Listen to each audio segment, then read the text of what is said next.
On the other shoe, we're going to use a wet on wet method. So what that means is you wet your paper down first. So I'm using a larger brush right now, and I'm wetting the whole entire page down. And you can see, maybe you can see a little bit of color. It's not a big deal if there's color on in your water, if it's light like mine is. Now you're going to notice that it warps. So what you want to do, notice I practice my art on the back here, that's why you see another shoe back here, is paint the back if the warping is really bad. And all I'm doing is painting it with that water again. So I'll fill the entire back. That's going to help this stay down a little bit better. Again, making sure that this is always wet. I don't want big drops of water on my page, but I do want to make sure that it's always wet. Now you're going to notice some differences today versus our dry brush method. It's going to be a little different.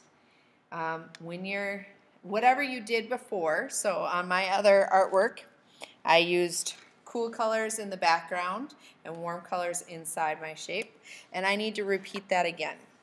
So I'm going to grab my cool colors to begin with and start by painting. Now you're going to notice right away, holy smokes, this is a different ball game because it's going to start moving throughout your page. The watercolor wet on wet method is much different than what we saw the day before. You can see how it just spreads. And yes, I will tell you, when you're going along your shoe here, your shape, you're going to notice that it might even bleed into the space of your shoe. My shape is a shoe. This makes it pretty fun, but it's a totally different method. Now notice when I go in here and I add my colors next to each other, they might start to blend together, and that's an okay thing. This method seems to be a lot quicker, but it is we call this loose. This is a loose painting now because it moves around your page.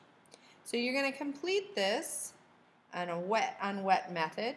When you notice that you're starting to get a little dry, grab that large brush again and just kind of put that water down again. We don't want anything to be dry. This is a totally different method, a wet on wet method.